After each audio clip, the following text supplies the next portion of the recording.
2025-yilda O'zbekistonda Chorvoqda quriladigan Seybreez O'zbekiston kurorti katta muhokamalarga sabab bo'ldi va jamoatchilikning keng e'tiroziga uchradi.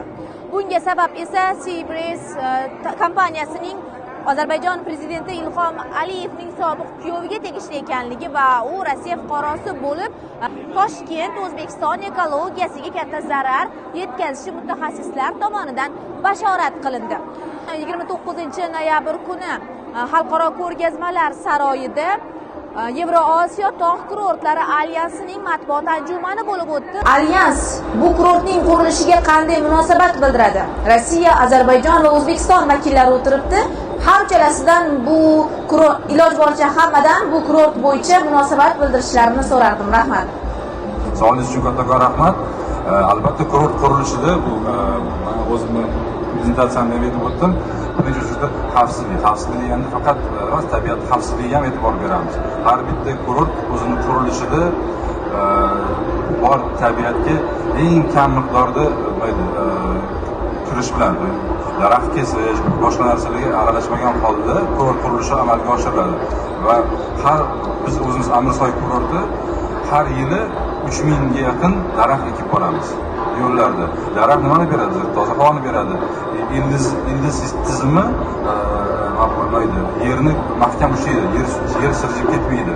Shu tushuncha tomonidan biz 3000 ga yaqin daraxt ekib boramiz har yili.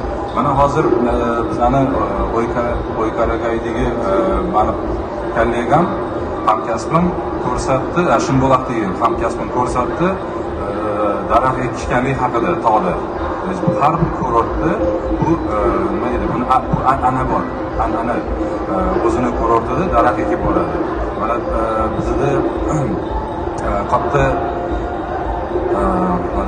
delegatsiyalar keladi. Katta delegatsiya kelishganda ham o'zligini diplomatik Amursoy hududida diplomatik korpusni o'zini bog'i bor. Ular daraxt ekishgan. Undan tashqari har xil yurishlar bor. Ular kelib ham daraxt ekishadi. Bu tomondan biz o'ylaymizki, siz savolingizga to'g'ri javob har bir kurort qurilishida albatta buni asos qilib baza qilib oladi, xavfsizlikni ta'minlab, keyin qurilish boshlaydi. Unga ekologiyaga ta'siri faqat ijobiy bo'ladi, chunki bu yerga odam kirib bu narsa ekishni boshlaydi, sug'orishni boshlaydi uni. Hozirgi kunda masalan qarovsiz bo'layotgan katta bir joy bo'lsa, bir biznes kirib, biznes tikadi, tikanda faqat qurilish beton solishga emas, o'sha yerda daraxt ekib uni sug'orishga ham pul tikadi. Shu tomondan bu ekologiyaga nazorat ijobiy ta'sir beradi deb o'ylayman.